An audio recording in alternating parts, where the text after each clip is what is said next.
listening to the Struggling Artist Podcast. People need to be entertained. They need the distraction. With your host, Trev Allen. I wish to God that somebody would do something to block out the voices in my head for 5 minutes.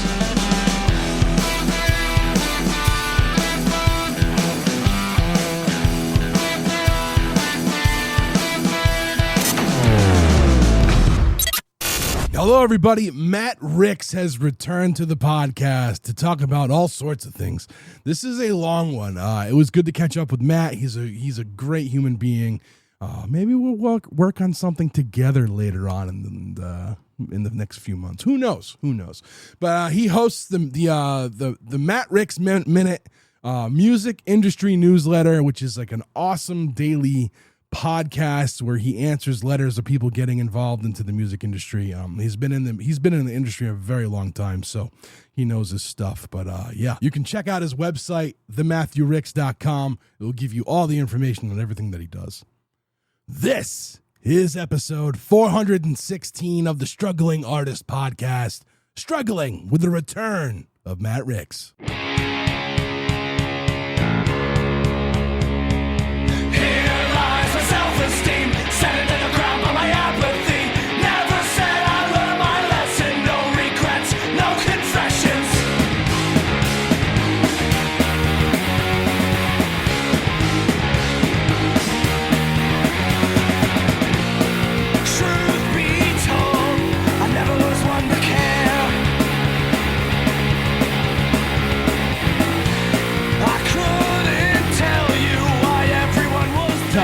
Tell me. Every time I use Riverside, I have to go in and change oh, your microphone is going through your headphones now. And I'm like, that doesn't even make sense. Yeah. But I don't think I've ever been on this side where you invite me. And then it's like, welcome to Riverside. Have a great time. And I'm like, you don't know who I'm going to talk to. I'm not going to have a great time. Yeah. Oh, man, I've missed you. How long has it been? 2 years? I think it's been 2 years since we've done anything like collaboration. Yeah. I know we've been talking about it for 2 years. Yeah. About doing another one. But see, here was the thing. When I interviewed you the last time, I had done Eddie from the Voodoo Glow Skulls. I had done Crazy in the Brains, grade 2. And I was popping off, dude. We're going YouTube monetization. I was Bugatti level. And then I did you, and I've never recovered in 2 years. You're the algorithm killer, Trev. I guess so. I don't care. I guess I like that, though. There's been a little dispute privately on who actually is conducting and doing this interview, because you need me and I need you, but we're both very toxic for each other. So it's kind of like our first marriages, right? And right. No offense, they're both lovely ladies. So I think what we do is we just joint collab. Like our audiences can just be like, what the crap is what? Why did I just waste the next 5 hours of my life listening to these two fools? Yeah, I like that. But I do got to say, in the 2 years, I'm glad to see that, you've upgraded your studio. It actually looks really cool now. Thanks. Prior to when I did it, it was like you were under a bridge when we did our last interview. Sorta. It was, I was facing this wall before. Now you had all the records. Yeah, I got records. There was a half-eaten burrito on the shelf. There was no, my dog would not let me go with a half-eaten burrito in this house. Trust me.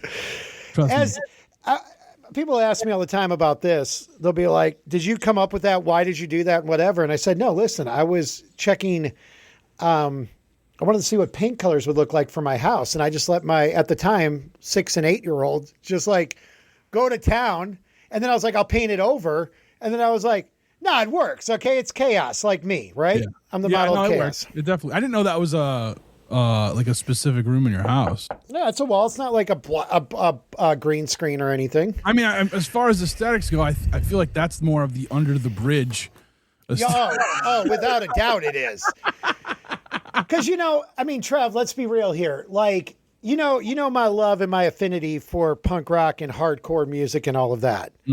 But I don't really fit the image. Okay. Like I go to punk shows and they look at me and I go, look, this is you when you have a mortgage and 2 kids. All right. You can still be punk. The Wall is like, oh no, I am punk. Look, see, I am punk rock. Okay. Yeah. So, okay. Since we're doing a joint interview, I will start with the questions first. All right. First question. This actually came in from a listener of mine. When I sent it out on Instagram, and I asked people to have me, submit questions that I could ask you. So, oh boy, I have a list here. First question: why do you suck so bad? Come on. Well, because I don't give in to the capitalists, wants and demands. I do what I do. You know. Okay. What I'm saying? Second question. Yeah. Will you continue to support and max out your donations in 2028 for Donald Trump to have a 3rd term? Oh, Jesus Christ! Don't start that. Like, I'm just asking what the people want to know, man. All right. Look, you see what's behind me, dude. I'm not the man in the high castle over in Brentwood like you. You know what I'm saying? Hey, when you're looking at election night in Tennessee and you see the red and you see the one blue dot. That's the wall behind you, right? Exactly. Right on. Dude, I want to say, hold on. I got to cut you off. It was like a few months. It was probably like maybe 6 months we hadn't like really talked or anything. And like, I'm on Instagram and I'm doom scrolling because that's all there is in the fucking algorithm. Yeah. And all of a sudden I see this clip from the Tennessee Holler and it's you like telling some right-wing guy to like, just shut the fuck up. You're boring. Like, I was like, what is this? So what was, were you on another podcast or something or? Yeah, I was a guest with some of my buddies. They were doing a show called The Ranch Show. Shout out to MAGA Nate Miller and my boy John Clark. And I went on there and I remember because that clip went like 2 million views on TikTok, 1 million on Instagram. And I was like, crap. Like I live in a state where people carry AR-15s in the grocery store for no reason. Yeah. And this thing has gone like massively viral. Yeah, I think it was, I can't even remember what that clip was, but yeah, I was basically just contradicting. I mean, look, when it comes to all politics, I think, right now the left is very like protect the children kind of thing because they have a right to, because of the files and stuff.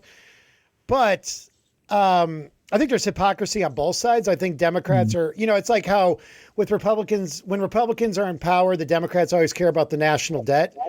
And then when they're in power, Republicans care about it. But when they're in power, when they're not in power, they don't.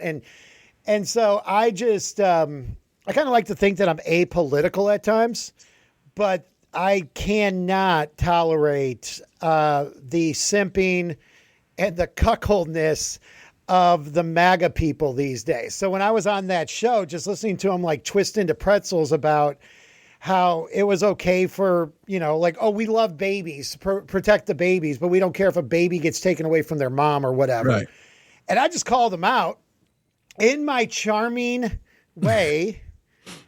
And then I wake up one morning and there's like 2 million of the people, thanks to the Tennessee Holler, who now know my face. And like, I had people like sending messages to my account because I guess they figured out who I was. And, people were like attacking my Asian children and, telling me to do something to myself that was anatomically impossible. All because of that clip. So I was like, sweet, I got to go grocery shopping later. This is going to be outstanding, know? Yeah. So, and then I just kind of hid for about 6 months and now I'm here with you. Good. So good. now there'll be different type of hate, Yeah. Man, I don't know.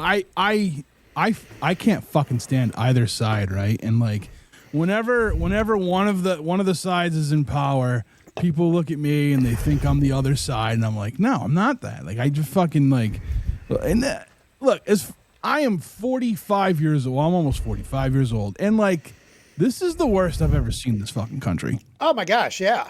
Yeah. And like, if people think it's good, like, get the fuck out of here, dude. Like, we have gotten to the point where Republicans are upset because a Puerto Rican is playing a halftime show because they don't understand that he's an American.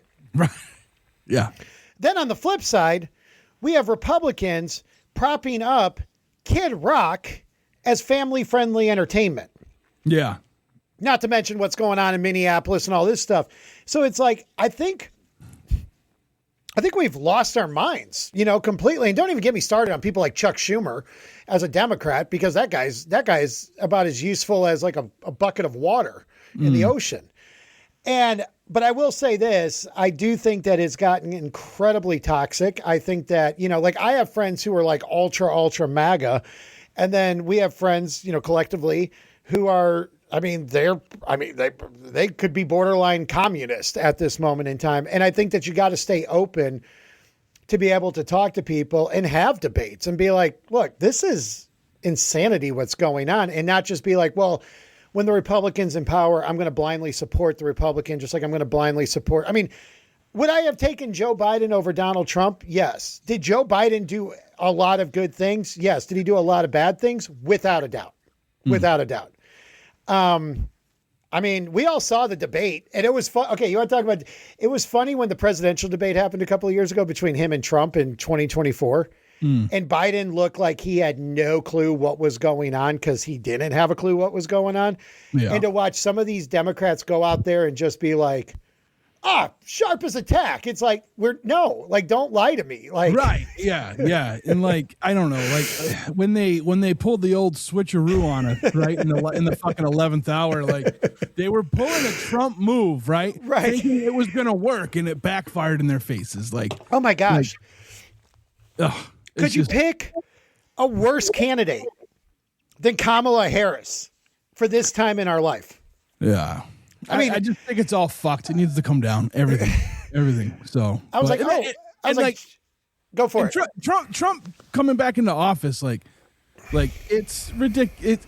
And this isn't. We're not going to be on politics the whole time. We're going to get by this, right? You and I. We're going to get past this. We're being bipartisan. We're attacking both sides. Yeah. But like the whole thing, like if you didn't think because he lost that one election, if you didn't think he wasn't going to come back into power and then just destroy all the toys because he was having a temper tantrum, and then he appoints the most cartoon villains as like his like people. I mean, like, it just blows my fucking mind. And like, and there's a lot of people who voted for him that are like, shit, what the fuck did I do? Yep. And that's cool. Let's learn from that, right? I don't think anybody should be shaming someone who's fucking been like, all right, I fucked up. You know, like let them learn from their mistake, but like you don't need to fucking throw it in their face because then they're just gonna be on merit. They're just gonna stick with it, right? Well, they're getting a bigger MAGA flag at that moment in time. Yeah. So I just don't like, it's fucking awful out there. And like, I'm someone who like, I don't know what to do to help. Yeah, right. Like if I go to a protest and I see something I don't like, I intervene. Right. And like that's not going to help anybody, right? If I just fucking beat the dog shit out of somebody. You know what I'm saying? Or if I get shot, like that's not helping anybody. That's not helping me. You know what I mean? So I don't know what to do at this point cuz like and like I do this podcast and I keep it positive.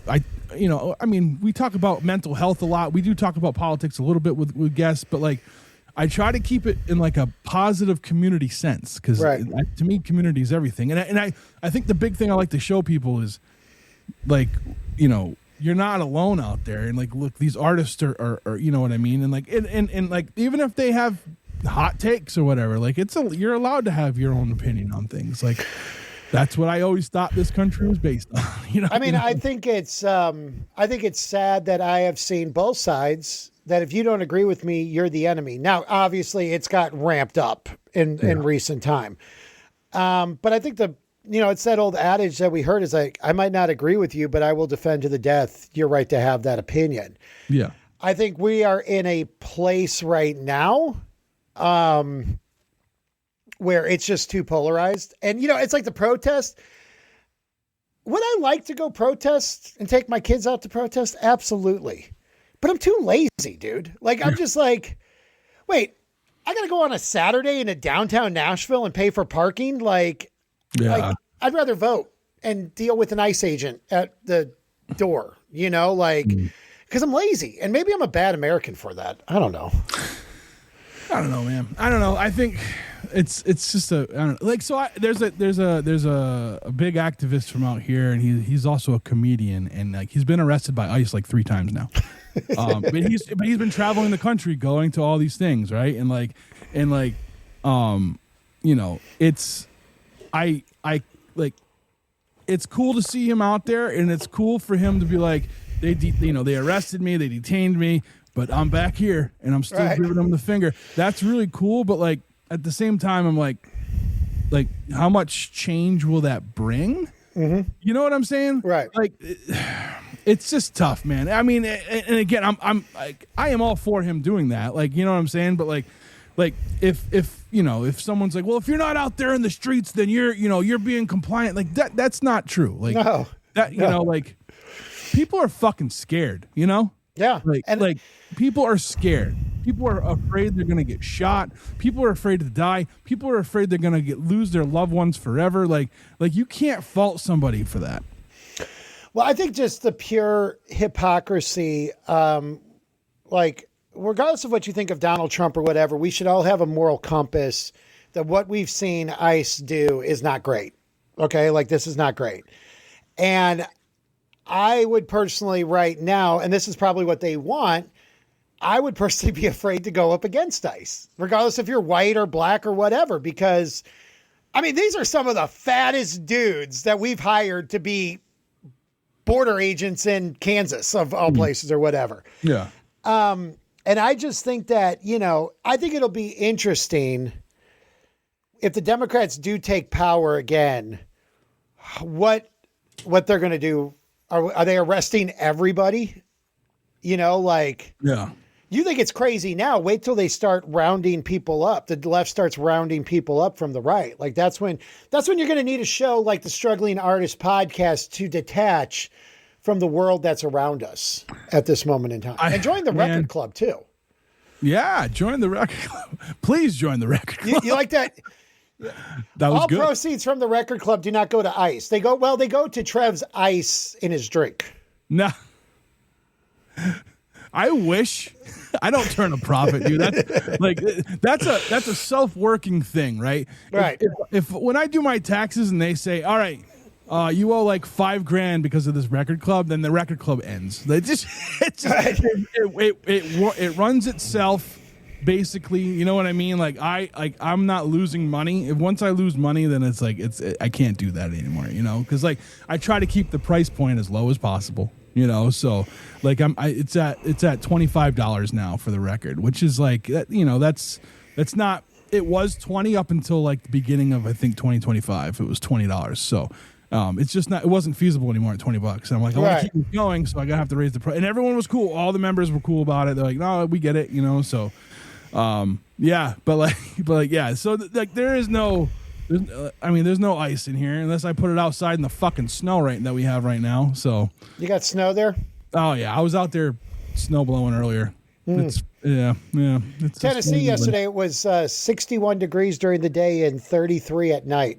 So you can't really, you don't know how to dress for malaria. Yeah. Because 1 minute it's warm, 1 minute it's cold. But so let me ask you, with your show, in 2025, you interviewed a ton of people. I'm different than you when it comes to interviews. I'm like, yeah, I'll do it. And then I don't want to do it. And then I just kind of disappear for 3 months and go to the softball field or whatever. Yeah. But you've been very consistent. Who has been your favorite artist this past year that you interviewed? You're talking 2025? Yeah, well, not 2026. We're 1 month in. Yeah.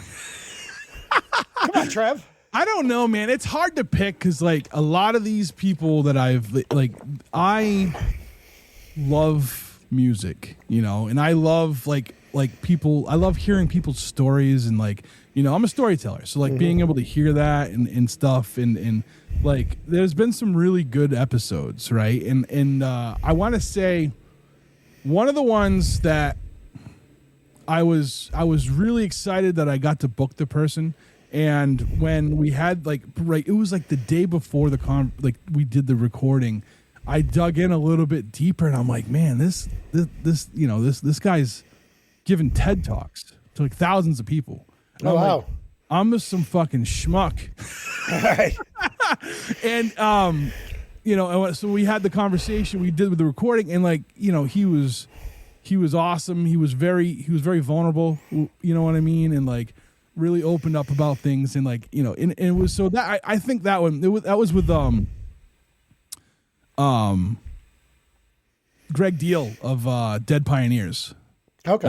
Out of Denver. I think they're out of Denver. They're out of Colorado. And like just being able to talk with him about, you know, like his indigenous heritage, and like you know, how when he gives these TED Talks and stuff like that, and like his perspective on a lot of things, you know, and like and how like a lot of it, like he never planned to do any of it. Like he you know, he's like he goes, the running joke in the house is like, between him and his wife, is like he's like the biggest fraud, because like he didn't, like, it just, everything just happened, you know what I mean? Right. And he just ran with it or whatever. So, and he's an awesome artist. He does like acrylic paint art and stuff, and you know, so it was just that one sticks out from last year, because like leading into it, I was really excited, and then I got super nervous, and then he was such a down to earth person, you know. I think it's funny that you mentioned like the whole like fraud thing and all this, because I mean, I feel that way. I mean, I'm sure you did. You probably 25 years ago didn't go, you know, I'm going to do in 2026 is start interviewing bands. Yeah. You know, like, and then you kind of get put in this situation and you're like, okay, what do I do with this now? And now granted, we're not speaking in front of 10,000 people or whatever, but I've been thinking 2014 when I started the Mattrix Minute, I was like, I don't care. I'm just going to do this for like 3 artists. And then it like, you do have, as you grow, and I'm sure you've experienced this, as you grow, you're kind of like, you almost have imposter syndrome. Like, you're like, I don't belong here. Like, I don't belong people watching my videos or doing anything like that. I do want to ask you, this will be a good clip for you. I do this thing now called the Music Business Newsletter. Yeah. I want to talk about that. Yeah. Where I answer questions from artists who listen to the Mattrix Minute or stalk my Instagram and don't want to say hi. Thinking of a couple of people right now, but they're not going to get any strays. And I had somebody send an email about Bandcamp to me. Oh yeah. That was a clip. I saw that clip because I think you made like a quick, like, what, 20-30 second clip out of it, or was it like the whole? Yeah, and I saw that clip, dude, and I was like, I furthest from the truth, man. So let's talk about Bandcamp right now. What's that? You want to hear my perspective on Bandcamp? It sucks. Why? Because most of the Bandcamp bros, as I like to call them, are the people who don't want to put their music on Spotify because Spotify doesn't pay enough, and so now buy my random single. That should be accessible. Music should be accessible to the masses, but now we're limiting it to Bandcamp with their broken down website. Okay. And the consumer in 2025, 2026 does not think that they need to buy music. Yeah, there's a small fraction of people who will join the record club or they'll still buy CDs or whatever. But the masses is like, I want it on my phone and I want it now. I don't want to do extra steps. Right. All right. The Bandcamp bros, who are the purist, and I said this to you 2 years ago, and I'll say it again. There is absolutely nothing romantic about being broke. I have been broke before. There is nothing romantic about being broke. There is nothing romantic about being overdrafted in your bank account. There's nothing romantic about that. These Bandcamp bros who are like, oh, Spotify is bad, are the same ones complaining that they can't make any money in the music industry. So it's like, hey, if you stop telling your fans how bad Spotify or Apple Music is, sending them to this obscure website that is nothing more than a circle jerk for other artists with each other, No. Maybe All right. you could make more money. And then I wouldn't have to hear about how broke you are and how the music industry hates you. All right. So, I will say this, like what I appreciate about your show is that you do take it because a lot of people who write into you, like they want to know about the business side of music, right? The industry side of it. And you're a very open book about that. But you also dig into like the more creative artist side too. Right. And I do, and I appreciate that about you. Now, my thing with Bandcamp is this. First off, those bank accounts aren't going up by having Spotify. Okay? So if an artist feels like they're taking a stance in whatever political climate that is to pull their stuff, I don't listen to Spotify. You know why I don't listen to Spotify? Because I think the sound quality sucks. Where do you listen to music at? I listen to Bandcamp. Shut up. I do. I have in my collection, right? These are titles in my collection. I have 910 titles in my collection. And you're paying for each one of those on Bandcamp. So, yes. There's some that are free. I don't think they go into your collection though. You can only download the free ones. But they go from, okay, this is a single and it costs $1 to this is an album, pay what you can. It is, I think, as far as it's the lesser evil of all the streamers, but Epic Games has their fucking problems too. You know what I mean?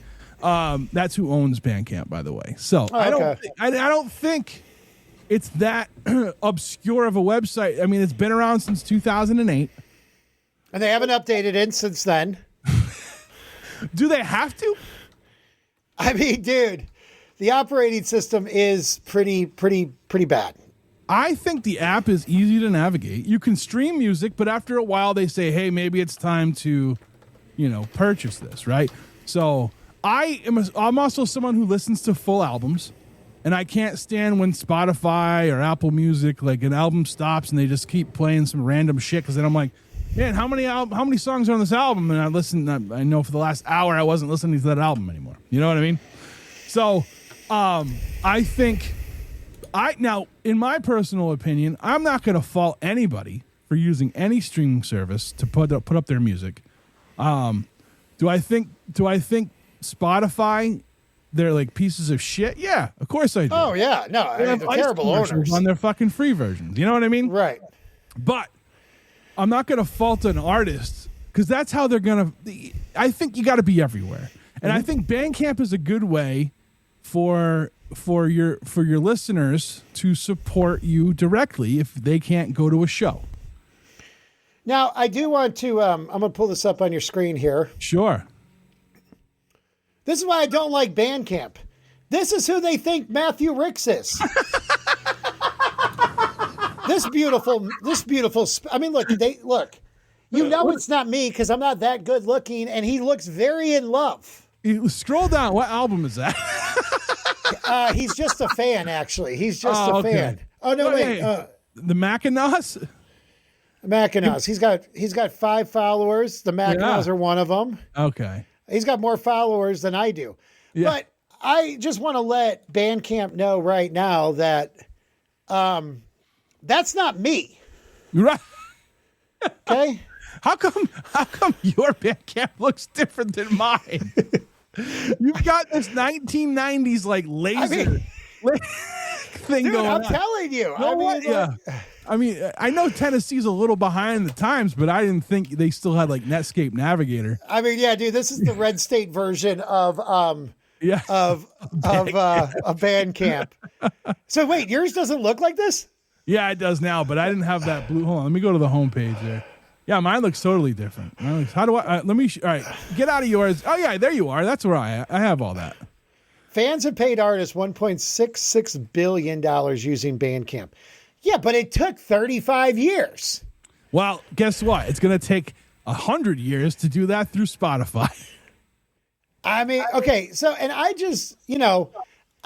don't like, with Bandcamp when it comes to the artist, I don't like this purist mindset that because I'm on Bandcamp. I'm not as stupid as everybody else to be on Apple Music. So, Matt, I want to compare that to something right now, right? Go for it. Not all Republicans are the insufferable MAGA, right? Absolutely not. Not all Democrats are the insufferable, like whatever they're called. You know what I mean? Like, Right. So you are basing an entire community off of a few. Now, is that not the problem in America right now? But so here's the thing. So this was 5 years ago. I went to go do a speaking event in Montgomery, Alabama. Oof. Okay. Yeah. And I was talking to my friends in the industry in LA. I said, yeah, I said, I just came back from Montgomery, Alabama. I had to do a conference out there speaking on the music industry. And they're like, Alabama, what was that like? And I'm like, microphone, stage, people. Right. Oh, wait. I know what you want. Well, I was picked up by the Grand Wizard of the KKK from the airports. Yeah. And I was riding on the back of a pickup truck and they served me fried chicken. What are you talking about, you stupid, pretentious prick? Like, Right. It's a regular thing. So I can see what you're saying. Don't do that with Bandcamp. I can see what you're saying about Bandcamp. So they don't even have an app, do they? Yes, they do. They do. Yes, they do. So they in their app. So Apple had like a block on their app from you buying digital music through the app. You would have to go on the website to buy it. Yeah, because it's probably infested with Russian viruses. But anyways, continue. But now you can actually. So you would still able to buy, like if I was to buy a record, I could do it through the app that was on Apple, and I could and I would get the digital copy that way too. But now you can buy digital through that Bandcamp app as well. I think the Android app was a little bit more free because that's Apple versus Google or whatever Android is or whatever, you know what I mean? Yeah, well, everything's got to get approved by Tim Cook with Apple. So wait, how many songs do you say you had on Bandcamp? I know, not songs, titles. So this is like albums or singles. I have an audio book on here. Who's putting their audio book on Bandcamp? It's like how to make grilled cheese. No, it's Micah Schnabel, a fantastic musician, by the way. I think you would enjoy his stuff. I have 910 titles in my collection. So hold up here. Let me pull my phone out. Yeah. So let's say out of your 910 titles, I'm a math genius, 910, let's put the average price at $5. Yeah. That's $5,000 you've spent. Do you know what kind of toupee you could buy for $5,000? I don't want a toupee. You look sexy with one. I used to have long hair. Did you? Okay, so when you were balding, did you keep the hair long on the sides and turn it into a ponytail with your bald head? No, you didn't do that. The old Paul Heyman. I was doing like a not quite a high and tight, but like a short haircut for a long time, and I was sitting at a bar during a pub crawl, and I was looking at the mirror behind the bar at myself, and I said, "It's time. It's got to go." I am so glad that like I got tons of flaws and I got tons of discrepancies in my life and ugliness.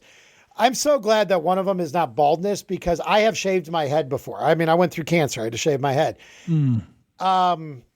It's not pretty, dude. Like you rock the bald head. Like you were designed to have a bald head. Like you look amazing. I didn't even have cancer at the time I shaved my head and people were coming up to me and telling me to live strong. Okay. Like, cause I'm that pale.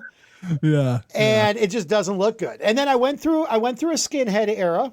I was in my Lars Fredrickson era where I was wearing like the button down dress shirts, short sleeve with the sweater vest. And I had like the high and tight, like crop look like I was in grade 2. And that was even more awkward than when I shaved my head. But you rock it, my man. Thanks, man. When I first started doing it, I looked like Uncle Fester. It took a little while to grow into it, so. I think the important thing is you got to grow facial hair with it. Because if you don't, you do like you are battling. You're battling cancer. Yeah. This, I've been working on this for about 7 months. Okay? Yeah, you know what? You might be the only person I'm going to give a pass to with a mustache. Does it work for me? Yeah, it does. Then why am I still single, Trev? Like, I mean, I don't know. I walk up to the ladies at the gas station and I say, "Hey, I'm single," and they say, "We can tell." Yeah. You Maybe. Know? I don't know. No. This interview is riveting. I love it. So let me ask you something. When did you start doing this Music Biz newsletter? I have been talking with my team. Okay, everything I do, whether it be the Mattrix Minute, interviewing artists, whatever, it's always like, we need to do this.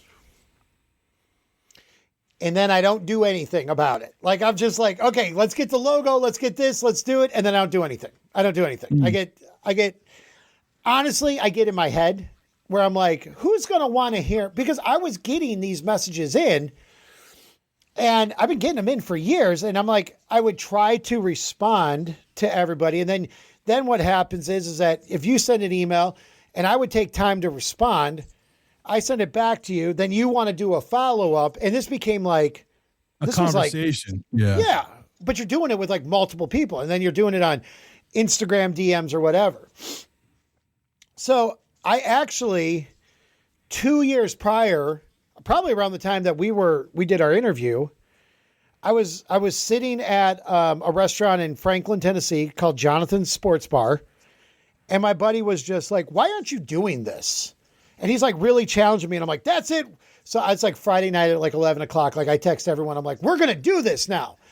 And I came to the studio and I recorded the introduction video. It got posted on YouTube. And then I did nothing for 16 more months. Like it was like, I'm here. No, I'm not. Yeah. And then I got an email in from an artist. He was a Christian artist, and he wanted to make parodies of worship. He wanted to do like a Rancid parody, but turn it into a worship song for church. And it wasn't Rancid, but he was just like picking other artists. And I thought that email was so asinine that I was like, I'm not even going to bother responding to this full privately. Like, I'm going to do it publicly, because that was the first one. That was the first one, because it was so stupid. So the Music Business newsletter actually finally got off the ground, not because of like this need. It was like rage of like, how stupid are you to want to do something like this? Right. Then then we're getting, get 300-400 views. And I'm like, and then the emails kept coming in. And then you get the emails from like the 14-year-old girl whose mom died, and she wants to know how to release a song to honor her mom. And you're just like, okay. Then you got the guy, we had the band who they've played a 75-person show in Houston, Texas, and they want to know how they can level up to an arena. From 75 people to 40,000. I saw that one. Yeah. You don't, it's not overnight. So it's been like this onslaught. And the funny thing is like, I could literally make it the Jerry Springer show, where it's like, it's just the crazy emails after crazy emails after crazy emails. But I'm like, well, that's entertainment. It's not really education. And you know me, like everything I want to do is like educate people. Yeah. So you gotta get so many of these crazy emails that you're like, all right, let's sprinkle that one in as well. The guy who the band got a record deal and then they got dropped because they got drunk and cussed out the record label president when they just got, and you just got these stories and you're like, I mean, it's entertainment, yes, but it's also a cautionary tale that there's so many artists out there who are just so delusional about what it is to be an artist. I mean, I read an email one time from a guy who was like 45 years old, and he bragged how he had $500,000 in gear and he can't find a band. And he said that he was the best musician in his town. I think I remember that one too. I'm like, you're just like, okay, you're a fool. One, why do you have so much money in this gear if you're not even playing out? Yeah. Angus Young probably doesn't even have that much money in gear, and you got some fool in, Tupelo, Mississippi who's got it.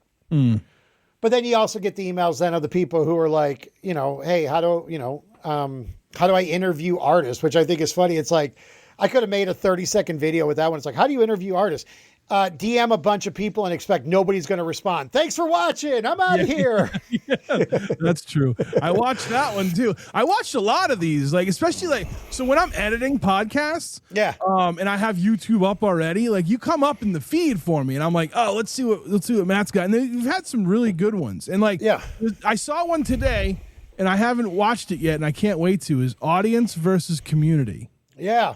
I want to, because like I kind of looked at, like I went on your website, I kind of looked at like the little show notes for it. I'm like, oh, I can't wait to check that one out. Because like I said, like you have a very realistic of what like it is on the business side of music, but you also have that love for art, and I like how you blend them together. You know, I think a lot of times in the music industry, people try to make things more complicated than it needs to be. And so my thing has always been, I want to strip it down to its most purest, rawest form and make it accessible that if you are the 14-year-old girl who's just getting started or the 45-year-old dude, that, you know, it can be accessible to you. And the problem is that, you know, because I've had like emails that are like, well, what try to scam? I'm trying to figure out where your scam is here or what you're doing. Because I don't have programs. I'm not selling you like coaching. So like, oh, you can book me for a coaching. Like, I don't do any of that stuff. Like, I put this out here, and if it clicks, it doesn't. If it doesn't click, I just go on to the next one. Now what's funny is like people are like, are you still doing the newsletter? And I go, yeah, but I didn't have power for a week because we got hit with an ice storm and I couldn't record any freaking videos. Oh, no shit. You know what I'm saying? Yeah, and so I like, you know, and my whole thing with everything is, you know, like with the Mattrix Minute in the past, we've had record labels and production companies that have wanted to buy it, and like I'd be an employee of theirs.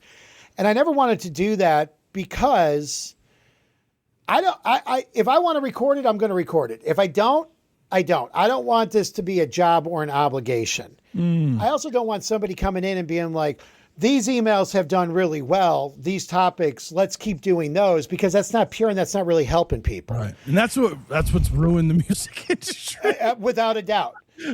Without a doubt. Radio and like, you know, the regular music industry. I feel like that's like, this is what does well. We're going to keep doing that one thing. Like that's why rock radio is just about dead. You know what I mean? Oh, I mean, dude, Love keeps buying all the rock stations because they're on a crusade. They're on a Christian crusade of like, we don't have to pay taxes, so we're just going to spend all the tax money on buying rock stations and shutting them down. We had a rock station here in Nashville, and it was like the cool rock station. Like, I'm telling you, the Drowns could get played on this station in town, right? They played everybody, but you would also get the Foo Fighters or whatever. And then one day you turn it on, and it's like positive hits for the whole family, K-Love. Mm-hmm. And you're just like, what? You're like, what just happened? Yeah. Yeah. So I actually have I have a love-hate with K-Love. Because, you know, I do a lot of work in the Christian music industry. I know too. you do. Yeah. I actually had a meet. Okay. So you want to hear my 2 K-Love stories? Sure. Okay. So I took an artist over there that was signed to a label. We took him over there for a meeting. This was in the summer, and we're sitting in this meeting. And there's this beautiful woman there in the meeting who works for K-Love. And I'm being my charming self. Well, we went out that night on a date. The date went horribly awry, dude. It was just like from the minute start, it was just a disaster across the board. And I looked at her and I was like, I don't want to continue this night with you. Like I'm like you were a lot cooler in the office. So it's been awkward ever since. Every time I got to go to K-Love now and see her. I'm like, hey, how are you? And then my second one is after what happened with Charlie Kirk, K-Love contacted an artist I was working with to let them know that they were considering pulling their music because they did not grieve Charlie Kirk's murder enough. Jesus Christ. Those are my 2 K-Love stories right there for you. I mean, now granted, maybe the girl that I went on a date with was like, go get his artist, sabotage him. They didn't do enough for Charlie Kirk. Yeah. That's funny you mentioned K-Love, man. Yeah, well, that's true, though. They bought like all the rock stations out here. And they're buying everybody. Oh, man, it's crazy. With that tax deductible charitable contribution. So you still do interviews too. Now, are you calling it? Is it all the same thing? Or so like when I started the Struggling Artist, it was I was having these conversations, interviews, whatever you want to call it, and then one day I was like, I want to do these like episodes where I talk about like it's just me and I'm talking about mental health. And I didn't do one until my dog Miss Piggy passed away, because I was just like I needed to get something out, because I was like it was killing me. She was like a service dog for me, and it was just like awful. So I would do these from time to time, and then I started doing these other kind of style of podcast episodes, and then I decided like, well, I'm just going to call them something else, but it's going to be on the same feed, right? So I then I had one that was like MTV News. It was called The Underground Noise, and then I was like, this is a lot of work. Right. So I stopped that one. And then someone asked me, my friend Arya Rad of Coffin Salesman, he's like, hey, do you need help with that? Because that was really good. I was like, do you want to do it? And he was like, yeah. I'm like, it's all yours. Right. So then we had the Record Club recap, and me and Chris, who lives up in Buffalo, who's in the Record Club, and he's like a producer of the podcast, whatever. We would do this, and I'm like, why am I reviewing the albums I'm sending? So I kind of stopped that too, and then I was like, you know what? I grabbed 2 members of the Record Club. I said, do you guys want a podcast? And they're like, yeah. So now they do the Record Club recap. It's great. So basically, the Struggling Artist has become like a network almost, right? So like with what you're doing, are you keeping it all like the same name, or do you have different, like if you're doing an interview, is it called something different than Music Biz Newsletter? Okay, so when I started doing interviews back in 2023, I called it the Music Business Show, because I really just wanted to talk to artists, let them pitch their album or their tour, whatever. But I really wanted to get into them talking about the music business, because I really just wanted to serve artists and give them as much information as possible. I quickly realized that a lot of the artists I was talking to, they had no knowledge of the music industry. I mean, like they were just like, yeah, we signed a deal. Like we don't, we tour 300 days a year or whatever, or they can't legally talk about it or whatever. So then this year I changed it to Music Conversations with Matthew Ricks. I sold out, because I was like, I'm advertising it as like, we're going behind the scenes, we're pulling the curtain back, but these artists aren't doing that. Either they can't, or they won't, or they don't know how. So on my YouTube feed, I just have it. Yeah. I mean, I put everything on the same channel, for monetizing purposes. And so then I just put it in different playlists. So the tripwire that I do have is like, at the time of recording, I just put an interview out with the Grammy award-winning Christian rapper KB. I'm going to get a ton of traffic for KB, but it's going to be Christian hip hop fans.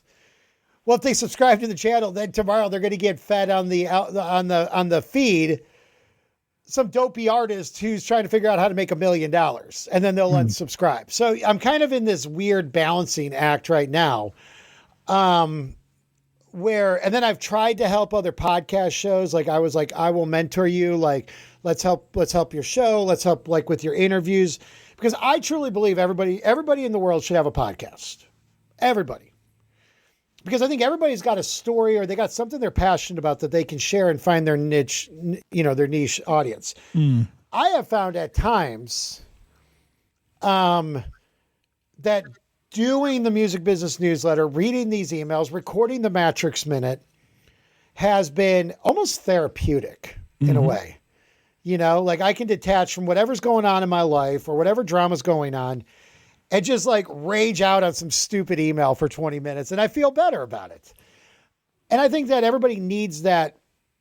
You talk a lot. And one of the things, Trev, I love so much about you is, one, you are one of the kindest souls I've ever met in this entire game. Thank you. Okay. Like you are such a joy and a pleasure.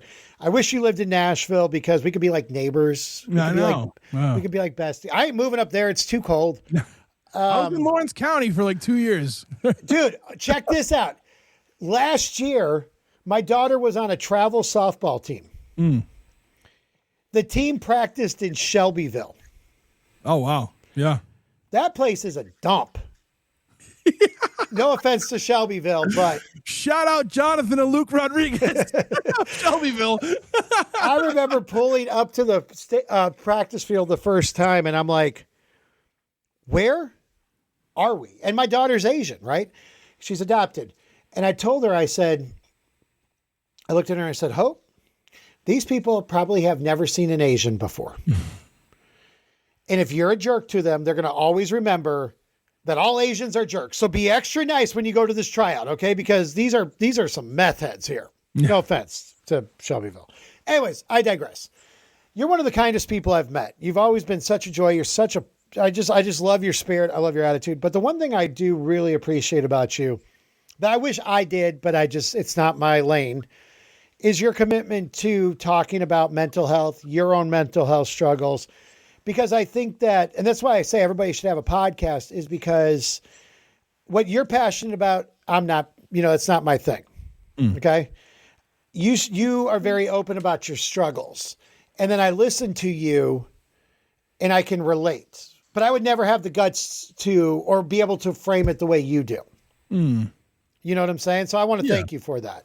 Well, thank you. Thank you. It means a lot to hear. Cause I was someone that I struggled with so long, and I didn't do therapy. I didn't do any of that stuff. And then 10 years of therapy later, I can talk about it. You know what I mean? Right. So, but and it's not, I don't encourage anybody, don't talk about it if you don't feel comfortable talking about it. Right. So, and it always, whenever it comes up now, it's always been a natural progression in a conversation with somebody, whether it's someone talking about, when they struggled with drugs and alcohol, or this or that, and you know what I mean. So and I never push for that. That's the best part. But I always say, if you, whatever you want to talk about, we can talk about it. I am massively single, massively, and so the algorithm always is pushing out. I don't know how they know. Maybe because they're it's Friday night at 7:30 and he's scrolling TikTok, But the algorithm always pushes out to me these really bad dating advice from either the woman or the man giving dating advice. And it's horrible stuff, And I'm correlating this to mental health. I think the problem is that sometimes you got beautiful women on these TikTok, and they're not the OF models or anything. They're just gorgeous women who are I can't find a good guy. And they have 3 million views. Well, you don't need a guy because you're getting all of this attention complaining about it. I think the problem that's happened with not all, but some of the mental health, people talking about their struggle, is the struggle becomes such a dopamine hit that they get so many views and so much attention that they don't even want to get better. Right. They're just they're getting the attention they want. And then they get propped up because it's, they got this big audience, but they're still not healthy. Yeah. I've seen people with 2-3 million views talking about mental health. And then you see the comment, someone's like, are you in therapy? And they say no. Right. But it's okay, well, if you're in a bad place mentally, getting on the internet and having something go massively viral is not good for your mental health. Right. Because you're going to have 50% of the comments telling you suck at everything in life. Mm-hmm. I know firsthand. Why do you look so gay? And I was like, what? Yeah. And so, but I appreciate your courage and your durability with you talking about mental health and you talking about your own struggles, but not just your struggles, not that just everything sucks, but you do talk about your outlets. And I think one of the things that we bonded over initially was that music has always been an escape for us. Mm-hmm. Yeah. And I wish that, and it's gotten way better than 10 years ago, that artists are now realizing the role that they're playing in other people being healthy. Mm-hmm. Because you're writing the soundtrack for somebody's life when they're in a really dark place at that moment. Yeah. And that's the one thing I love about music, because, I can listen to some on Spotify, not Bandcamp, but if I'm depending on my mood, I can listen to something that's going to build me up, or I can listen to something that's going to make me rage out. Let's go. Come on, let's go fight the system right now, And shout out to all the European death metal. You got me through my divorce 7 years ago. Hell yeah. Hell yeah. Hell yeah. I was just talking about a Estonian death metal band that I found the other day on Bandcamp. On Bandcamp. Oh yeah, that's the only place they are. No. Dude, European death metal is some of the worst music out there. And oh, absolutely. It's like tied with K-pop, okay? Like, No. It's so bad. And then yet in my Spotify, I have like different European death metal bands saved. And then when it pops up, I'm like, why do I like this so much? Like, it's just horrible. There's some good ones out there, dude. There's some good ones out there. You get into like 80s European death metal, it's pretty bad, dude. Yeah. It's pretty bad. I mean, this guy made this in his mom's basement, doing Hail Satans, basically, you know? Speaking of moms, I thought my mom was going to catch a flight out there so you could catch some hands, dude. I was like, so my mom, Big Sue, shout out my mom, Big Sue. Big Sue just retired this past summer. So she's just like living life, babysitting her grandkids, you know what I mean? And she has all the time in the world to go on like TikTok and shit like that. And like, so she just happened to like, I don't know. I shared your clip about like coming on the podcast or we're going to do something or whatever. And I don't know, something about methadone clinics and scars. Well, that's how I met you initially is I picked you up. I saw you at the methadone clinic and I saw you needed a ride. It was raining outside. So my mom still thinks I'm this like, 6-year-old boy. Right. So she's like, is this real? And I was like, no, Ma, it's a joke. Calm down. So my mom was like, was a tough broad back in her day. Right. And like I've heard my aunt would tell stories about like, she beat someone up when they were younger and whatever. And when I got in trouble one time in high school, pretty big trouble. We'll leave it at that. And she was driving me to where my father works, so I could tell him I got in trouble. I don't know why. Oh yeah. And she the whole time, like, you need to calm down. You can't be so angry. You can't be fighting people all the time. Blah blah blah blah blah. So we get there. He worked at a garage, and we were walking up to the garage, and there was this guy who worked there. He was like 7'13", like this tall, lanky dude, and he goes, hi Sue, and he like ran away, and I go, what the fuck was that? And she was like, shut up. I'm like, all right. So I'm in there and I'm getting yelled at by my father now. Meanwhile, the kid working at like the gas station part was somebody I had a problem with, and like my mother was in there like yelling at him. I'm like, what the fuck is going on here? So we go to leave. I said, what was up with you and Johnny? That was like the tall guy. Right. And she's like, when we were kids, I knocked him out. Shut up. And I was like, you can't sit here and tell me. She's like, I can tell you whatever I want. You're my son. I'm like, fine. Dang. Yeah, she was a tough one back in the day. So I saved you from that. She was about to catch a flight, man. I was about to catch a stray there. Yeah, I mean, dude, like I'm 44, you're 44. I turned 45 in May. And I'm the baby in the family. And back in the day when I was married, my ex-wife would say, if you died before your mom's going to crawl in the casket with you. Like it protects you while you're dead. Yeah.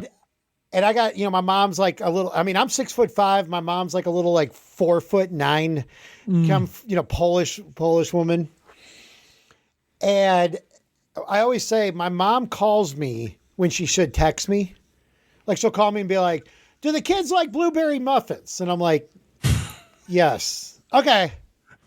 But then she'll text me when she should call me. Yeah. So you're going to text and it'll be like, hey, your Aunt Barbara's not doing well right now. And I'm like, oh no, that's bad. And then she keeps like sending in text messages like the medical diagnosis. And I'm like, this is a phone call, Mom. Like it's, and my mom is always one of those people. Like when I was like 14 years old and I was trying to like freak the crap out of my parents, I would like dye my hair different colors. Mm-hmm.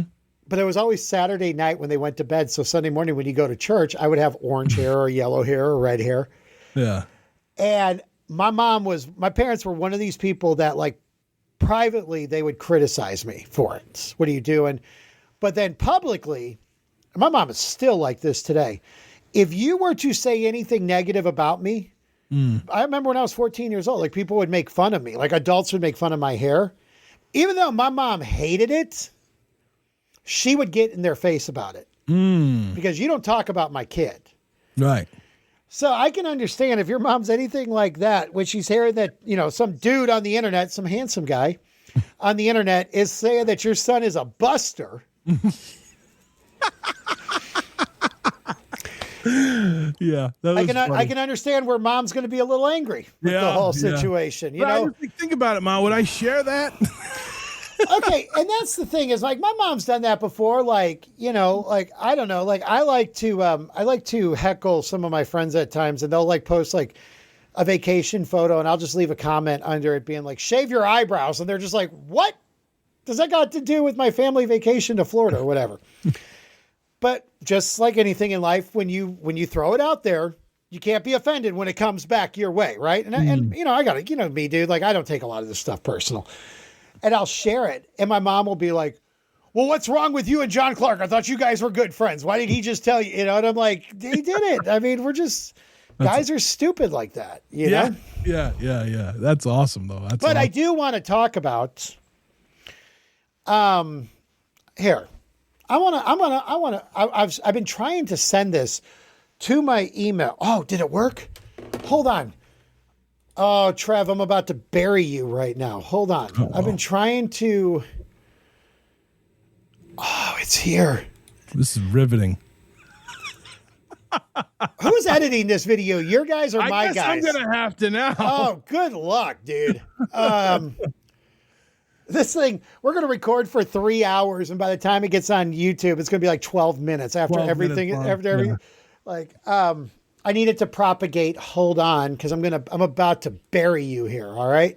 All right. What do you got? Oh, I bring receipts, my friend. Receipts for what? I bring receipts. Okay.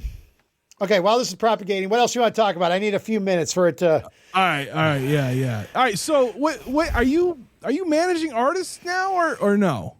No, I just consult. You just consult with them and like, is it just Christian artists or no? No. I'll do any, I mean, if I like the band, like the people, I'll do consulting. I get hired a lot by labels. Mm-hmm. I had how deep you want to go with this whole thing, Trev? How deep do you want to go? No, tell me. I got, So I was doing stuff with some punk bands. I was doing some stuff with some hardcore bands, all of this stuff. And then a couple of years ago, I had I like rededicated my life to Jesus, and I like started like trying to follow the Bible and the Lord as much as I could. And I just kind of started really not liking some of the artists I was working with because I couldn't agree with their lifestyles. I've never done a drug in my life. I don't drink. I'm sober.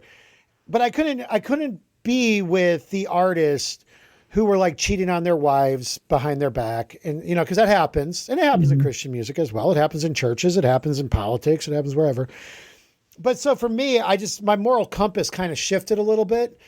And then the doors kind of opened with some artists, especially like some Christian hip hop artists and stuff, who, by the way, if you want to talk about a genre that's completely underrated, it is Christian hip hop. Like these guys are doing millions of streams and they never get played on K-Love.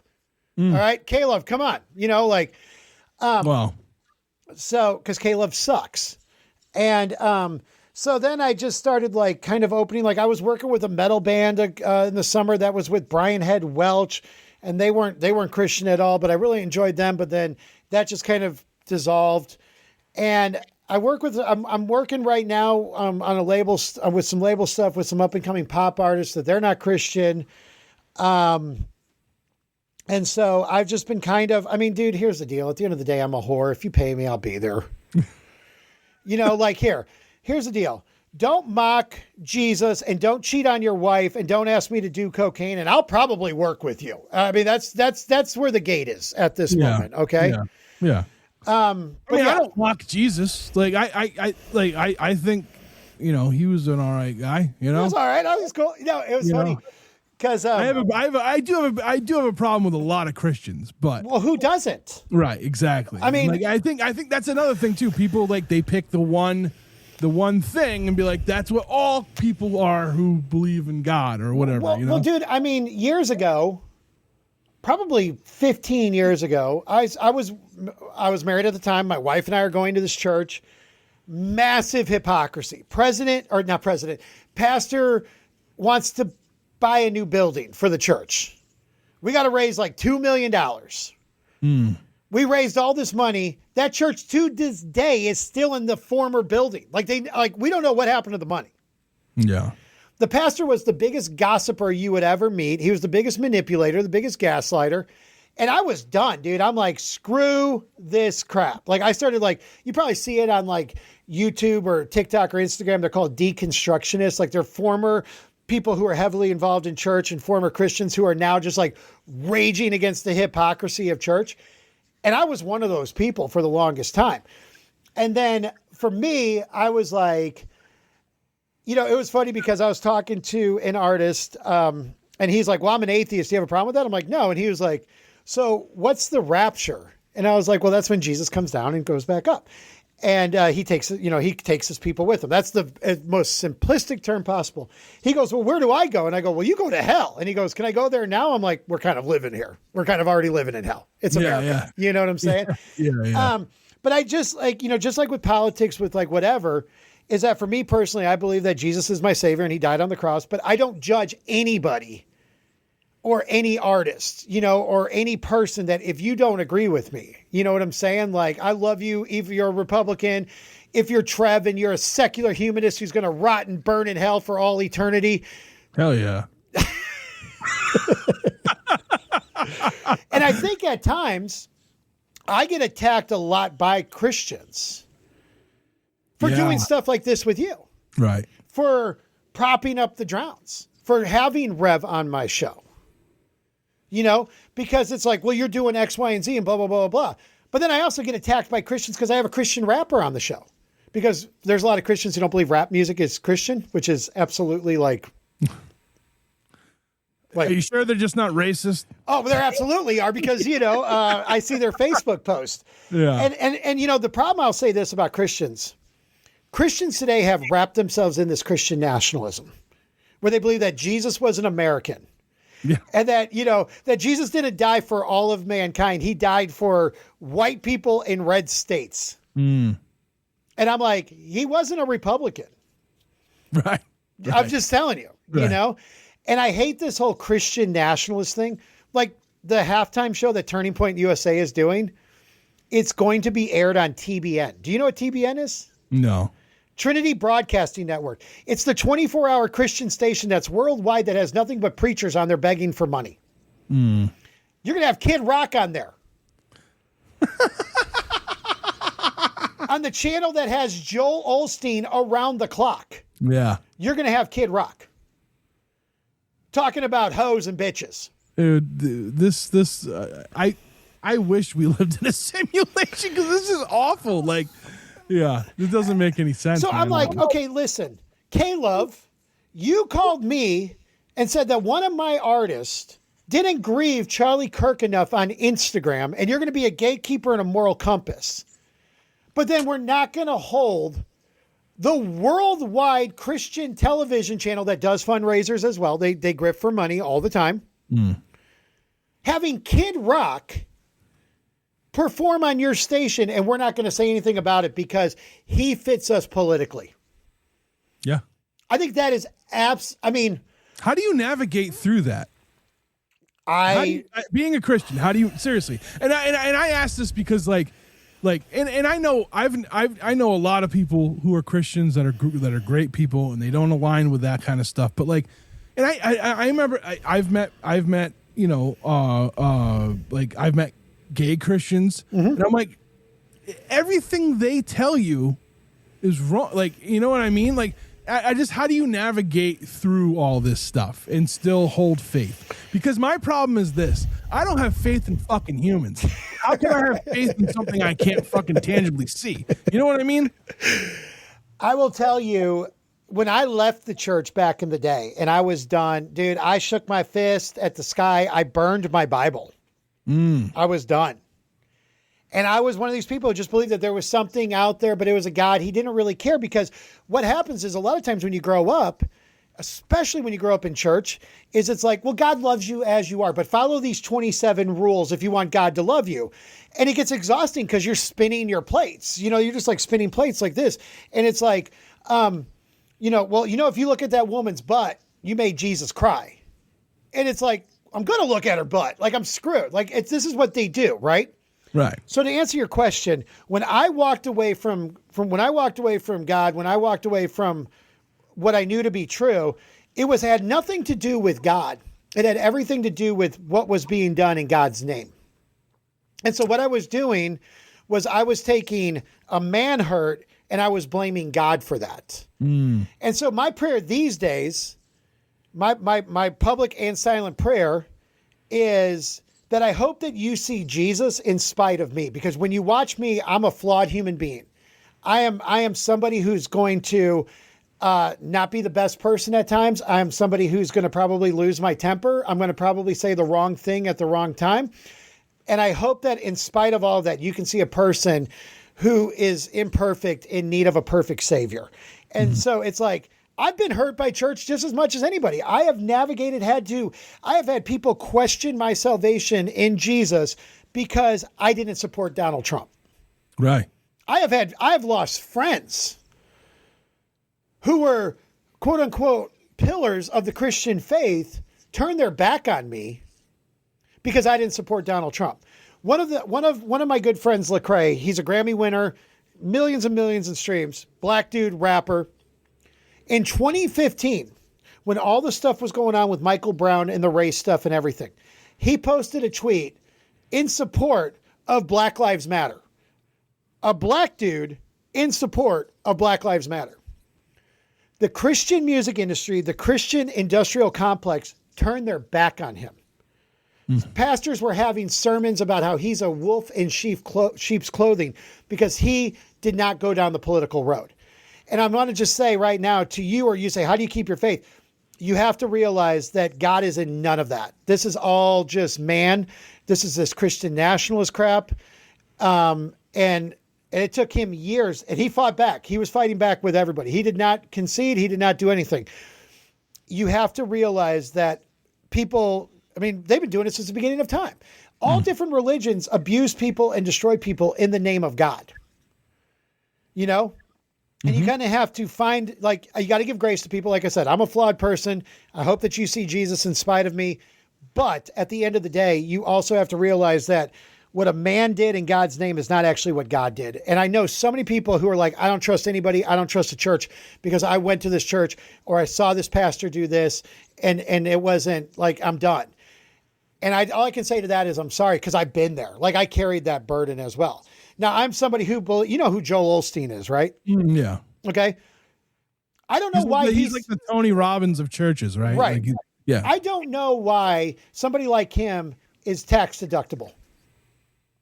That is not the church. The reason why why it was a free tax deduction for churches is because you're supposed to give them money so they can go help the community. Okay. When you're bringing in $75 million every quarter in donations, you better be doing a lot to help the community, and you're not. Yeah. You know what I'm saying?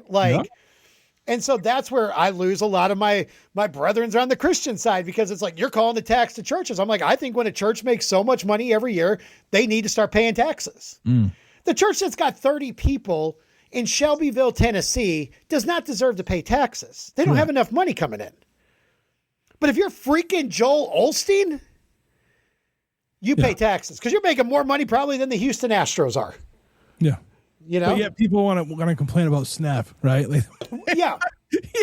Like, fuck, man. You know, and the church insane. It drives me insane. When the church that I go to in Franklin, Tennessee, it's about 400 people.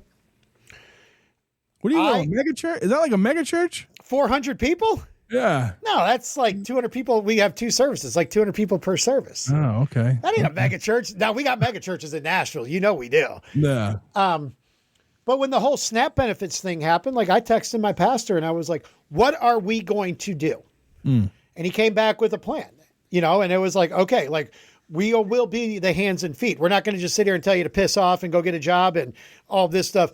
because I think that so many people in so many churches, what my problem these days is with, now you got me going, dude. What my problem with Republicans and Christians, and I'm putting them a lot together because that line is very blurred. They just come across as cruel. Mm.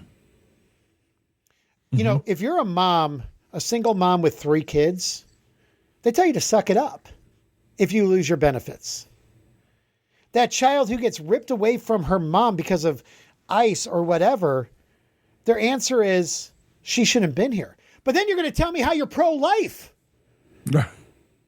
You know what I'm saying? Yeah. And then you're going to talk to me about how gay people shouldn't get married because it ruins the sanctity of marriage, while the person you're supported has cheated on every one of his wives and has been married 3 times. Mm-hmm. But you're going to talk to me about the sanctity of marriage. That's what I'm saying. Like that's always been what my experience was with a lot of stuff. You know what I mean? And there was when I was in high school, I went to a youth group, and that was, for me, that was different. It wasn't like they were not that kind of, you know what I'm saying? Right. They weren't like the white nationalist Christians. You know what I mean? So, right. and they saw good in me. I was a bad kid. Right. They saw good in me, and that kind of stuck with me. You know what I mean? Like that always stuck with me, and it made me strive to be a better person. But I walked away from it because I just couldn't fucking be on board with religion, and I had, some problems that happened, and and I'm just like, yeah, it's like this. I can't be with that anymore, and I don't even know if I really believed. Mm-hmm. I think I just and this this is one of those things where we're kind of talking about with someone with 3 million followers saying no one wants to date me kind of thing. I think I kind of I liked that these people saw the good in me, and they didn't see just this white trash kid, right? So that's something, And I think that I think for me, most people have never had an experience with God, but they've had an experience with people using God's name. Mm-hmm. No, I think you're right. And it's never been good. It's never been good, and I mean, it's like people, I don't want to go to church. They're all full of hypocrites. And you go, yeah, but do we have room for one more? Yeah. Because we're all hypocrites. Right. You know what I'm saying? Am I the perfect dad all the time with my kids? No, I'm not. You know what I'm saying? I get short with them at times. I might be distracted with when I'm with them. Does that mean I'm a bad dad? No, it means I'm just a human being. And I think that, not every interview you do, you're on, you got stuff going on in your life and you don't act the best or have the best interview. But I think when we have so much hurt because of Christians or whatever, I think that we just do a blanket thing and we just say that all people are like that. Mm-hmm. And, I mean, I've gotten emails from Christians who want to know why I don't talk more about God in the Music Business Newsletter or the Mattrix Minute. And it's I'm not a Christian music business strategist. I'm a music business strategist who's a Christian, who's a follower of Jesus. Yeah. There's a difference. Because if I was a Christian music business strategist, then every day would be about, well, this worship artist from Kansas City said this. No, I don't we did an interview. We've been talking for over an hour. I'm not trying to cram my faith down you. No, yeah. You know what I'm saying? And I think that we so much of you'll see an Instagram and you'll see a woman and her bio will be Jesus is my savior, John 3:16. And then it's every picture's her out partying and she's got pictures of her butt on her page. And I'm that's a bio, and so I try not, I'm not ashamed of my faith. I don't keep it secret, but also I would rather me than you thinking I'm some title. Yeah. And that's how I've been able to float with the punk bands who are the agnostic. And then they go, well, I'm an agnostic because they're waiting for my reaction. And I go, awesome. I was too at one point. Let's go. Yeah. Right on. So there's the face segment of the show with Trev and Matt. I think we do need to have a show. We got to talk about this later. I think Anyway, what was the thing you were uploading? Okay. So I have been asked for years, why do you hate Trev? I mean, we all hate Trev, but why are you so public I mean, I hate Trev. I hate Trev. We all hate Trev. You should make shirts that say I hate Trev and sell them. I'd buy one. So for backstory, so clip this. You can do this whole segment here. I initially discovered the Struggling Artist podcast because of Spotify. I loved your voice. I thought you have such a great personality. I love your passion for these young artists. And I reached out and sent you a DM and I'm like, dude, I love your show. Then we decided we were going to collab. You were on my channel. I was on yours. We had a great time. And I truly thought we were like besties. I thought so. And I remember this day. It was a cold morning. Dramatic music, please. It was a cold morning in February. Unseasonably cold in Nashville. It was like 21 degrees. Coffee was brewing in the pot. And I saw that you had released an episode with our dear friend, Rev Peters from the Drowns. I'm a huge Drowns fan. They came to Nashville. I fed them hot chicken. You did. Okay. You go to Prince's? We went to church. No, we went to Prince's. And, and Jake had like the super hot chicken sandwich. Did he eat the bread that, like, that when the chicken sits on that bread? Yeah. Did he eat the bread? He was sweating. It was so hot. Yeah. So anyways, so I'm listening to this interview and you're conducting a great interview because you're a gentleman and a professional. And then this happened. And once again, I didn't ask for this war. Oh boy. What do we got? But I have clipped this and I've sent this to my lawyer. So we can't get in too much, but you have a couple singles that are out now. We can talk about them. Yeah, we can talk about whatever you want. If I can't answer something, I won't answer. It's you and me. Nobody's listening, right? We're just having a casual conversation. Matt Ricks might be listening to see what he can get a dig on me on. But I like Matt a lot, though. I like Matt a lot. Oh, he's the best. He's a really great guy. Yeah, it was just funny when I listened to or watched that episode and listened to it, and I was like, man, he's taking some digs at me. Oh, it's because he's a huge fan, though. That's why. No, I know. He's a sweetheart, man. He's a sweetheart. He's about to be. Here's an exclusive for you. He's about to be really bummed because we're about to announce the rest of our U.S. tour dates. We announced the West Coast, and we're going to do some more.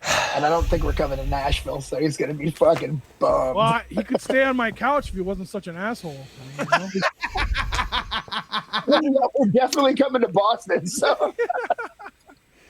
Oh man, no, he's a good guy. And you know what? Like, he had just reached out. He out of the blue. I saw when you were on there because you posted the clip the first time, and I watched it, the whole thing, and I was like, this guy's like legit, man. Like, you know what I mean? Like, he's just got it. And, you sound good. One day I randomly just got a message from him, and he was just like, hey, I just wanted to let you know, like, I like what you're doing and this and that. And I was like, thanks. And then I was like, is this the guy? And I clicked on his thing and I was like, this is the guy. So, I reached back out. I said, listen, man, I like what you're doing too. Like, you're way more professional than my fucking scruffy ass. The big tree of life. What was wrong with that? You called me an a-hole. That's slander.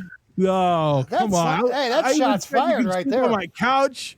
You could sleep on my couch. I said, you're a sweetheart. I said, you are professional. Rev had to defend me from my best friend. And all you could think of, all that you focused on was the a-hole. Come on. I've had people over the years be like, okay, I don't even know who this is, but what happened? I sent them the clip and they're like, I feel like I'm missing more. And I'm like, nope, I'm that petty. That's so funny. Dude, I heard that interview and I heard that. I was like, what? And then I tried to download it and I was like, I had to make a video with your album cover on it. I've been holding on to that for 2 years, Trev. Yeah, I know. What episode was that? 200 what? 234. 234. So I just released episode 407. So almost 200 episodes later, I've been carrying that water. Oh man, that's awesome. That was awesome. It's funny. I meant everything I said. That I'm an a-hole. No, everything else. So I'm gonna ask you something because you said it earlier. Like you don't. You seem pretty consistent with dropping stuff now. Yeah. But like, how do you navigate? Because with me, we just missed our first week drop, like a weekly drop, because I was sick. I was really, really sick for a few weeks there, and it was my first. It was the first time I'd missed something since it was like the fall of 2020. Wow. And and that was because I almost fucking ended my life. I was not doing well in 2020, and right. Who was? Yeah. But so do you see a difference in like your views and stuff when you keep a consistent schedule, or? Dude, I'm going to tell you, the answer is yes and no. Because when I release something, because now at time of recording, starting next week, we're back to 5 days a week again and everything like that. And then we'll release a newsletter in the morning, and we'll release a clip, about a 4 or 5 minute clip of an episode at 5 o'clock at night. So, and then we got shorts going throughout the day. I have done that, and I have seen episodes just bottom out. We're talking 50 plays in a week. And so you're like, oh, well, maybe we're posting too much. But then also then the next day you'll post something. I remember, dude, on Christmas Eve, I had a video and it popped off, and it was like a 20-minute video, and I got like 800 views on Christmas Eve. I'm sitting at dinner with the family and my phone's just popping with all these comments. I don't know what the secret is to the algorithm. I think you have to be consistent. The algorithm has to know whether you're releasing once a month or once a day or multiple times a day. You have, whatever it is, you have to be consistent at it. So we have realized that for us, we're kind of trying to do the Amazon model, not the like Chanel model. Like, we don't want it to be like rare and exclusive. We're just going to like, as much as available for a cheap price. Like that, we're Walmart here. We're not the Coach store. We're Walmart. So let's just get as much content out there. And truly, at the end of the day, I have 3,000 followers, 3,000 subscribers on YouTube. And my good videos are 500 views. Like, that is outstanding. So what does that tell you? The algorithm's not pushing it out to all 3,000 people. Right.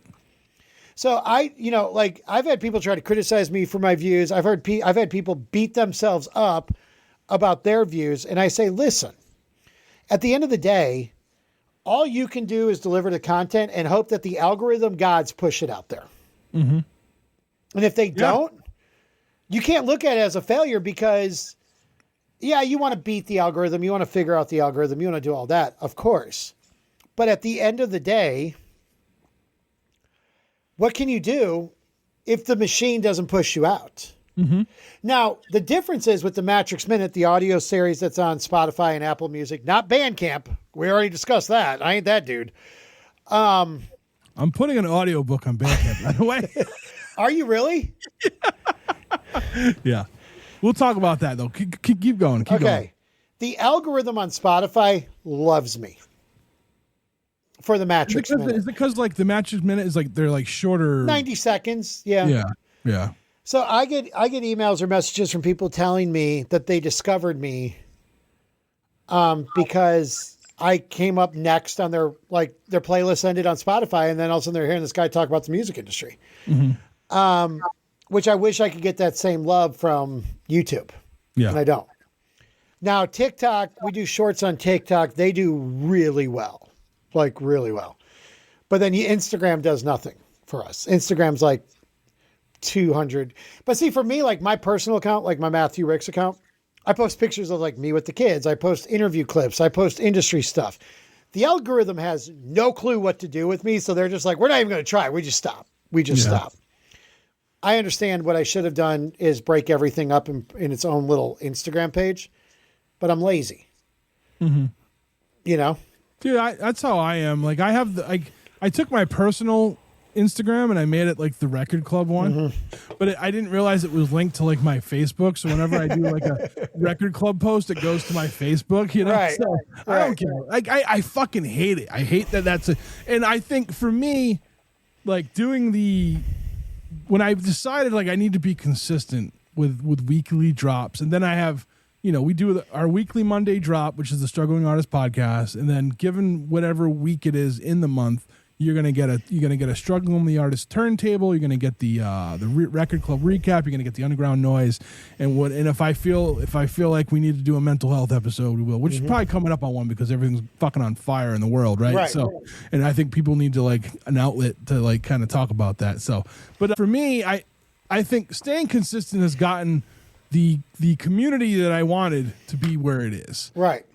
But like as far as like views and shit, I don't get any of that. Like it's like it's the I don't know. There was a time I was trying to when I went to video, because I think you were the one that was like, you got to do video. And I started doing video in beginning of 2025, and I was trying to do like, I was programming my TikTok to have like 6 clips a day or 4 clips a day, and like. I'm like, I fucking don't have the time for this, dude. It's just me, I don't have a team. I don't have the Mattrix team, man. They made, They're so great. No, no. I mean, dude, like, and that's the one thing, like going back to like the newsletter is, as an artist, you got to be doing all that stuff. But you also do understand that it's a full-time job. If you're going to go and post 6 clips a day, 3 videos a day on YouTube, post on Instagram, curate and create those posts, this is a full-time job. Yeah. And so I think what happens is that what a lot of times is everybody looks at how much it is, and then they just decide, I'm not doing anything. I'm just not going to I'm going to do 1 a week on TikTok or whatever.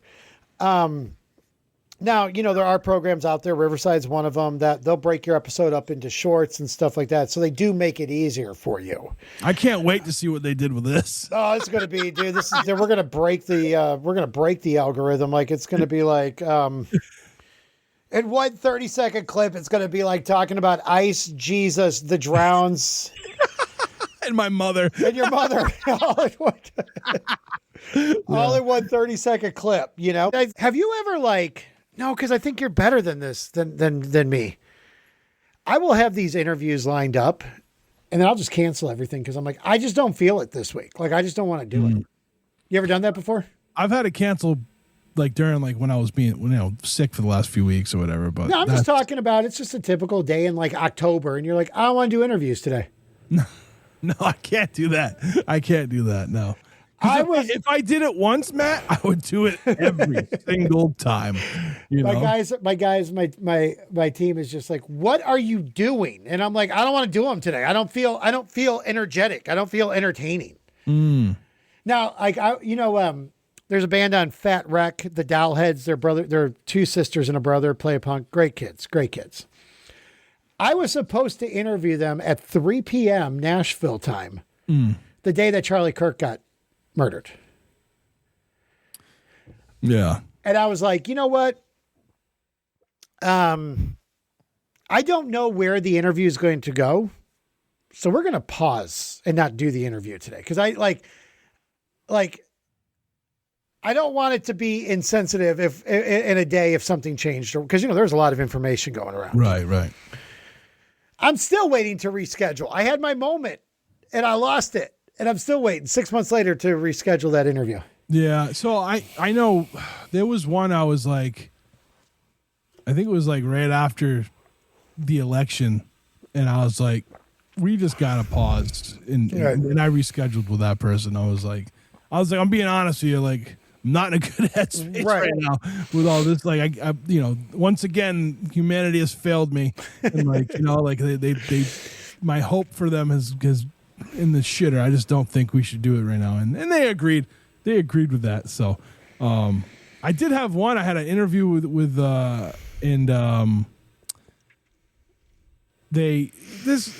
thought when I walked into this whole podcasting thing, I was like, oh, musicians will always have gear. They'll have microphones, they'll have headphones. A lot of them don't. And I had one and like, they were sharing AirPods, right? Yeah. And like, so when one of them turned their head, the other one who was talking, like you couldn't hear them. And I tried to fix it. I used every possible resource Riverside had to fix this, and it didn't work. And I was like, I'm really sorry, but I can't drop this. Like, I can't hear you. And I was like, we'll do one in person. Just give me some time. And like, when I reached back out, like I didn't hear back. And maybe they're just busy too. You know what I mean? Like, but like, yeah, I was bummed about that one though, because like I really liked them and I liked their music and they had a lot of good things to say, but the not having like sharing the air. So whenever I send out, like I send like this PDF and it's like about the show, how we record and this and that, and I say like, you know, like I'd rather you not have anything, like, and just use your computer sound than to like, you know, like try to make something happen with, you know what I mean? So I mean, the amount of interviews that I have trashed because you interview an artist. There's one artist in particular. He had a gold album just 3 years ago. And he was doing the interview on his phone. And he kept so, you know, he's got his phone, right? The whole interview, you see him. Because he didn't put do not disturb on. Yeah. So the whole interview is like the phone is vibrating or and I'm just like, after like 15 minutes, I'm like, all right, well, thanks for your time. Yeah. Because I'm like, I got to trash this whole thing because it was just like, you know, or there's one artist who he's very, very, very portly, we'll say. And he had his AirPods in, but his face is so fat, the AirPods weren't picking it up. So he would turn his head and I would lose the audio for it. So it's just like with having people share them. Yeah. And I was like, and what sucks is when you don't realize in that moment, but you get through the whole thing and then you download it and you start to edit and you go, I just wasted an hour. Yeah. Is there, okay, you don't have to give me a name. Is there any artist you refuse to interview? Like, I will not interview this artist. I don't care. They've contacted me. They've blah, blah, blah. I'm not interviewing them. So I don't know if it's that I refused, but if I just don't vibe with their stuff, you know what I mean? I won't do it. So like one of the best pieces of advice from Chris Chavez, who's, like I say, is up in Buffalo. He's one of my producers. And like, he's like, hey, you don't owe anybody a reply in an email. Because I always try to get back to everybody, you know, but like sometimes, and sometimes they slip under the radar and I just miss them because they, you know, like, and I don't get back and I wish I did, you know, or whatever. But like, yeah, like if I can't have someone on, I'm not going to have someone on to trash them. Right. You know, and I'm not going to be disingenuous. Right. So like, I just don't like reply to them and stuff like that. I did have one. I had someone who reached out to me and they asked to come on. This is a good story. And I said, sure. And like 20 minutes before first off, I was like, yeah, here's the schedule. And they picked something like 4 months into the future. So I'm like, okay, that's weird. So whatever. It gets to be the day. And they reach out to me and then they go, how long is this going to be? And I was like, well, I told you in the email, like, this is how I request, you know, it's usually not that long. It's definitely not this long, by the way. Right. But I was like, you know, but like, I request like, hey, just like leave this open, you know, that way we don't, and then he's like, well, I just don't know if I'll have anything to say past this amount of time. Like, it was like 30 minutes or something. I'm like, all right. So he was nice when we like started talking, and then I hit record, and then he put on this like persona, and I was like, this is not what this show is, you know? And by the end, he finally started to come around, but I was just like, I was so not thrilled. Right. You know, but I put it out because they asked, and I was like, sure. And I'm like, everyone's going to know that this episode wasn't good, but I never got any bad responses about it. No one ever like, you know, so I was like, all right, so I guess I do my job pretty well. I mean, dude, I've interviewed artists and pre pre-recording, they're great, having a good time.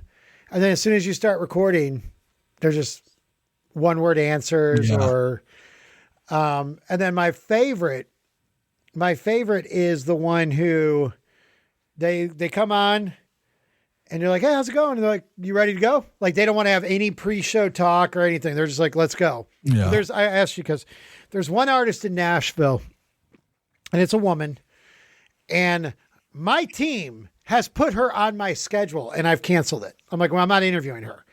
I won't follow this woman back on Instagram. I was at a showcase. She was performing and I got up and went home while she was performing. I have never talked to this woman before. Like, I don't have a history with her. There's just something about her that I absolutely detest. And I can't even put my finger on it. It's not like I'm like, oh, well, she's a raging racist or something. Like, it's just something about her. And no matter how many times she's reached out, or I've had friends kind of like come in on her behalf, like, you should interview her. She's great. She just got a deal. But I'm like, I will not. There's just something about her. And I'm like, she's blacklisted. And they're like, why? And I'm like, I don't know why, to be honest with you. Like, I just can't. She does not make my life better being on this earth. And I don't even know her. Yeah. It's just weird. I just don't like the cut of her jib. I guess. Yeah. That's something. I mean, I got to work this out with my therapist because I'm like, like pounding my fist into the pillow being so mad at her, Actually, I don't think she's a good artist either. Like, I listen to her music and I'm like, yuck.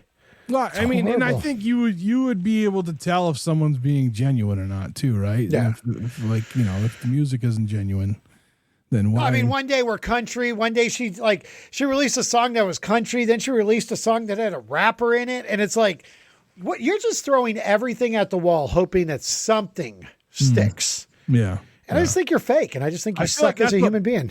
Pop. That's like someone Oh, yeah. wants to be a pop star. You know what I'm saying? Like, let's do everything and then whatever in the moment and hit, like that's yeah. I think you can detect that stuff from working in the industry as long as you have. Well, my buddy does podcasts as well. He's like, oh, she's a good friend of mine. And I'm like, well, you need better friends. Oh boy. All right. Should we end it at 2 hours? Yeah. Should we release this like in part 1 or part 2, or you take a half and I take half? I mean, dude, here's what I think. I think dude, there's going to be so many clips for this. And I think you keep this in the episode right now, like us workshopping this. Because I think this is beautiful. Yeah. I mean, dude, like, I think you release the whole thing, or I release the whole thing, and I do an invite collab with you, or you do an invite collab with me on YouTube, however. That's how we can do this jointly. And then I would break it up into segments because who's going to watch our goofy selves for 2 hours besides both of our moms? I don't even think my mom would watch that. No. We don't need to be planning this anymore.